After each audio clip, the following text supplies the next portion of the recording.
Hi friends, good morning. এটা আমার first blog video. যদি তোমাদের এই ভিডিওটা ভালো লাগে তাহলে আমার ভিডিওটাকে একটা লাইক করে দেবেন আর আমার চ্যানেলটাকে সাবস্ক্রাইব করে দেবেন। এখন বাজে সকাল 8টা মতন। তাই আমি প্রথমে বিছানাটাকে বাগিয়ে নিচ্ছি।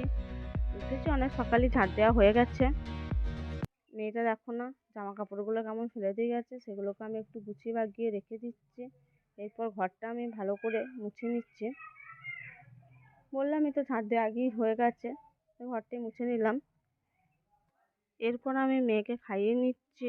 ও খাওয়াতে তো প্রচণ্ড জ্বালা, একবারে তো খায় না, বদমাইশি করে। আর দেখো না, খেতে খেতে আবার যে মার কাছে চলে গেছে কলা খেতে। ওকে খাইয়ে দাইয়ে নিলাম, খাই দুজনে খেলছে। ওকে চান করিয়ে নেবো।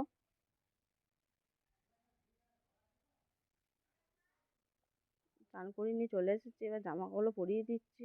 আবার প্যান্টে পকেট আছে, সেটা আবার দেখছে। পকেট দেওয়া জামা পরতেও খুব ভালোবাসে।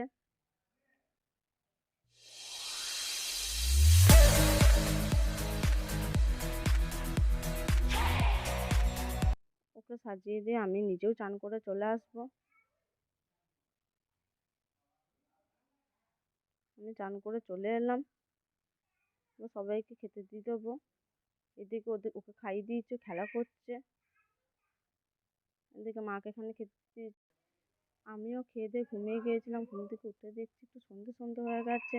তার জন্য এবার রান্নাঘরে চলে যাব, চা করে নিতে হবে। সন্ধ্যেবেলাতে চা খেতেই হবে, তাই এদিকে চা বসিয়ে দিলাম। চা প্রায় হয়েই গেছে। বড়বাবুকে চা দিয়ে দিলাম, আর মেয়ে তো বিস্কুট নিয়ে ঘুরে ঘুরে বেড়াচ্ছে। রাত্রে খাবার হবে রুটি, তার জন্য প্রথমে আটাটা আমি মেখে নিচ্ছি। আটা মাখা হয়ে গেছে।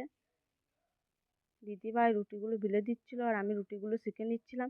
দিনে আমাদের মাংস হয়েছিল, সেই মাংস একটু বেড়ে গেছে, সেই দিয়ে রাত্রে রুটি খাওয়া হয়ে যাবে।